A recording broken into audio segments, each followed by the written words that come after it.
Bismillahirrahmanirrahim. Alhamdulillahi rabbil alamin. Wassalatu wassalamu ala asyrafil anbiya'i wal mursalin. Nabiyyina wa habibina Muhammad wa ala alihi wa sahbihi ajma'in. Amma ba'd. Sahabat-sahabat sekalian, kita lanjutkan pembahasan kuliah kita yang mengkaji kitab Al-Mukhtasar fi Tafsiril Qur'anil Karim. Mana kita memasuki pembahasan ayat yang ke-28 di dalam surah Al-Baqarah. Ayat ke-28 ini masih merupakan rangkaian dari pembahasan Allah Subhanahu wa taala tentang fenomena orang-orang kafir yang menolak atau meremehkan bukti-bukti dan penjelasan-penjelasan yang Allah Subhanahu wa taala sampaikan kepada mereka, sebagaimana pada ayat yang ke-26 Allah Subhanahu wa taala menyampaikan bahwa orang-orang kafir meremehkan, ya, misalnya meremehkan contoh tamsil yang Allah Subhanahu wa taala berikan, ya, hanya karena contoh dan tamsil itu mungkin bagi mereka adalah sesuatu yang dianggap remeh seperti lalat. Dan itulah yang sebenarnya menjadi awal kesesatan mereka ketika mereka fokus kepada contoh yang dijadikan tamsil dan melupakan substansi atau inti pesan yang ingin Allah Subhanahu wa taala sampaikan kepada mereka. Nah, karena itu pada ayat ke-28 Allah Subhanahu wa taala mengatakan kaifa takfuruna billah. Kaifa, bagaimana mungkin, bagaimana bisa takfuruna, kalian kufur billahi, kepada Allah Subhanahu wa taala. Wa kuntum, padahal dahulu kalian adalah amwatan, adalah makhluk-makhluk yang mati. Fa ahyakum, lalu kemudian Allah Subhanahu wa taala menghidupkan kalian. Tsumma, kemudian yumitukum, Allah Subhanahu wa taala mematikan kalian lagi. Tsumma yuhyikum, lalu setelah itu, setelah mematikan, kemudian ya, tsumma, kemudian yuhyikum, ia menghidupkan kalian kembali. Tsumma, kemudian ilaihi, kepadanya lah, ya, hanya kepadanya lah, kepada Allah lah, turja'una, kalian akan dikembalikan. Maka pada ayat ke-28 ini Allah Subhanahu wa taala mengingatkan kembali pada orang-orang kafir tentang fakta yang sesungguhnya, tentang cerita kehidupan mereka sebelumnya, ya, sebelum kehidupan dunia ini, kemudian di kehidupan dunia ini, lalu kemudian apa yang akan mereka alami, ya, di masa depan.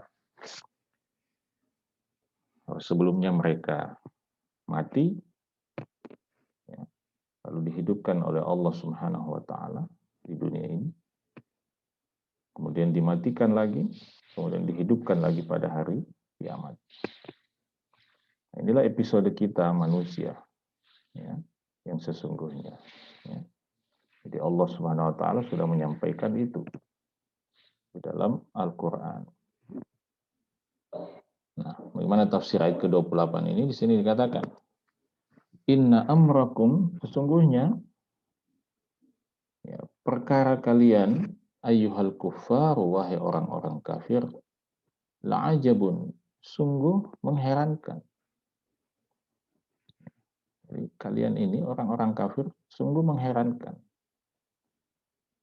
Kaifa takfuruna billahi, bagaimana mungkin kalian kufur kepada Allah Subhanahu wa taala.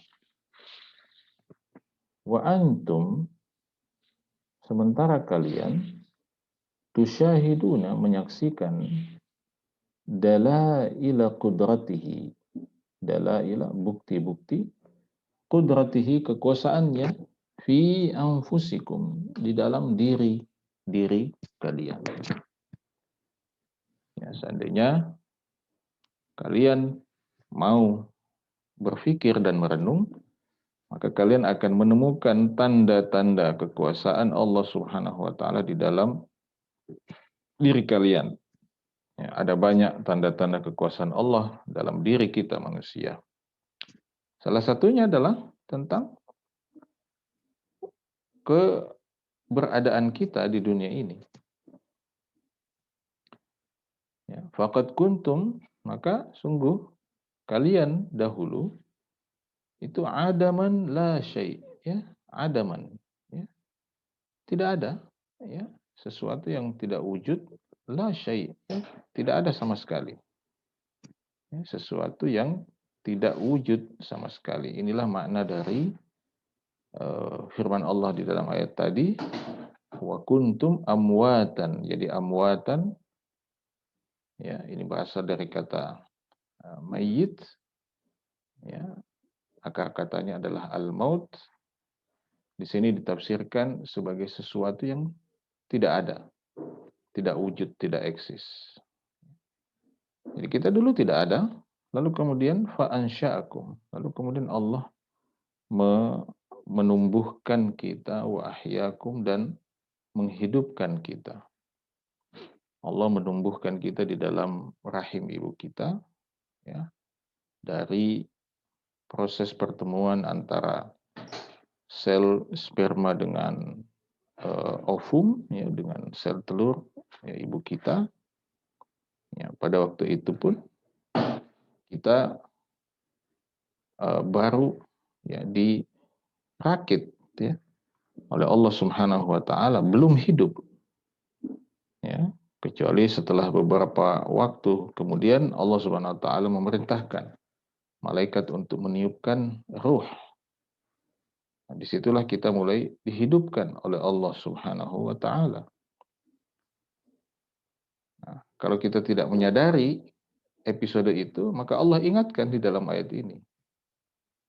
Ya, kita mungkin baru menyadari tentang kehidupan dunia ini setelah kita berumur 3 atau 4 tahun.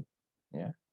Dari masa kecil yang kita ingat, kita hanya ingat ketika kita berusia 3 atau 4 tahun. Sebelum itu, kita tidak punya memori tentang kehidupan kita sejak kita dilahirkan oleh ibu kita. Maka Allah sampaikan tentang episode kehidupan kita yang sesungguhnya.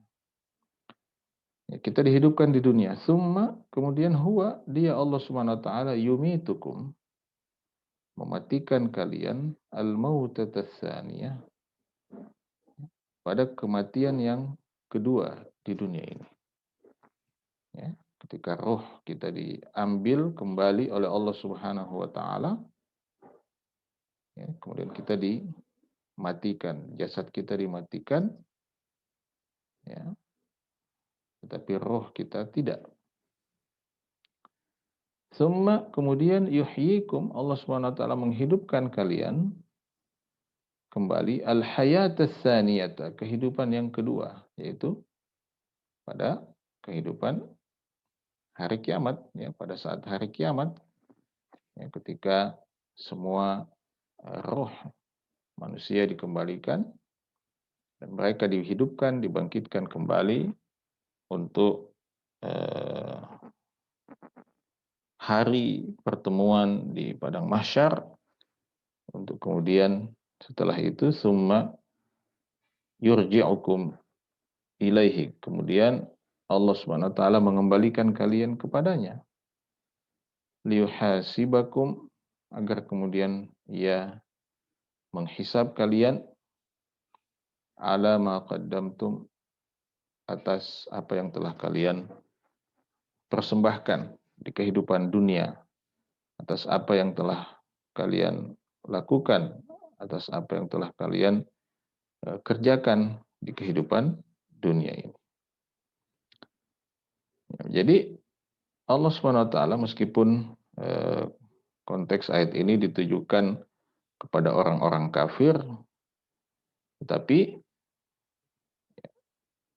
ketika ayat ini ada di dalam Al-Quran, maka tentu ayat ini juga menjadi pesan yang harus kita baca dan kita renungkan.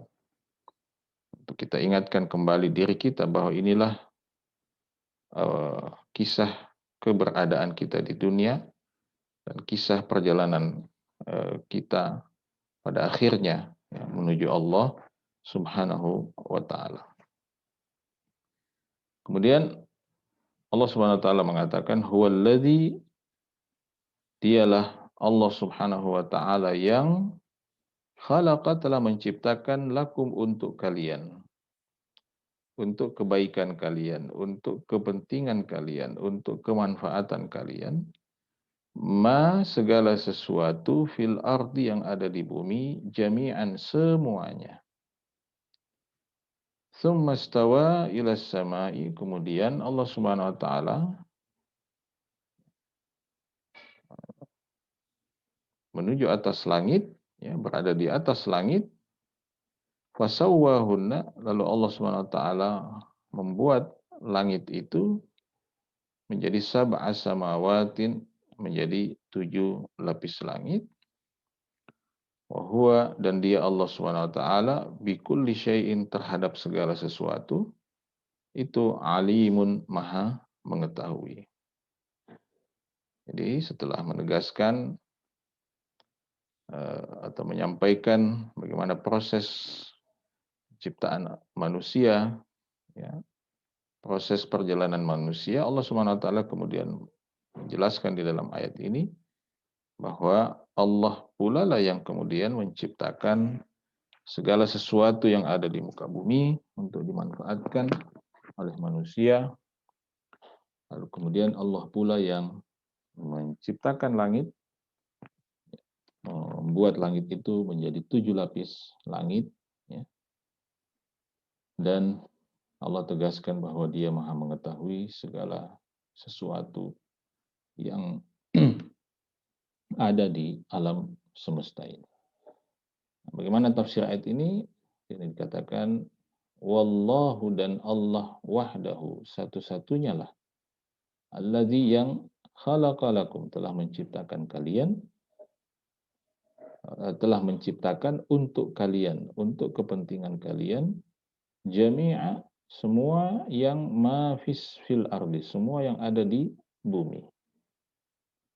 Min, ya, baik berupa anharin, sungai-sungai, wa asjarin, dan pepohonan, wa ghairi dzalika, dan yang lainnya, mimma la yuhsa adaduhu, yang tidak dapat dihitung jumlahnya. Hewan,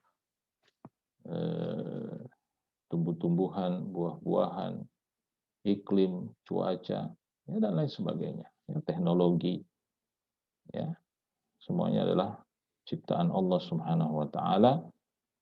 Wa antum, dan kalian wahai manusia, tantafi'una bihi, mengambil manfaat dari semua itu, wa tastamti'una, dan menikmati, bima, ya, menikmati apa yang sakharahu lakum, yang telah Allah sediakan untuk kalian. Ya. Jadi dalam perjalanan kehidupan kita, ya, dalam kehidupan kita di dunia yang Allah sebutkan episodenya pada ayat sebelumnya, Allah siapkan semua ini untuk kita manfaatkan, untuk kita nikmati, ya, untuk kita jadikan sebagai media kita menjalankan tugas kita sebagai manusia, ya, beribadah kepada Allah Subhanahu wa taala, ya, termasuk di dalamnya beribadah dalam bentuk memakmurkan bumi ini. Summa kemudian irtafa'a 'alas sama. Kemudian Allah Subhanahu wa taala ya, berada di atas langit. Ya. Jadi ini adalah aqidah Ahlus Sunnah wal Jamaah ya. Allah Subhanahu wa taala bersemayam ya, di atas arsy ya. Allah Subhanahu wa taala bersemayam di atas langit. Jadi Allah itu di atas. Ya, Allah itu di atas dan itu sudah menjadi fitrah manusia. Ya, karena itu manusia ya secara sadar maupun tidak sadar kalau berbicara tentang Allah Subhanahu wa taala, bahkan berbicara tentang Tuhan secara umum, maka perasaan dan anggota tubuh mereka itu selalu akan mengarah ke atas ya. Pandangan mata mereka akan mengarah ke atas. Tangan mereka ketika meminta akan mengarah ke atas. Bahkan ketika mereka berbicara dalam obrolan sehari-hari, mereka mengatakan yang di atas. Ya, kalau berbicara tentang Tuhan atau tentang Allah, mereka mengatakan yang di atas. Itu adalah fitrah manusia yang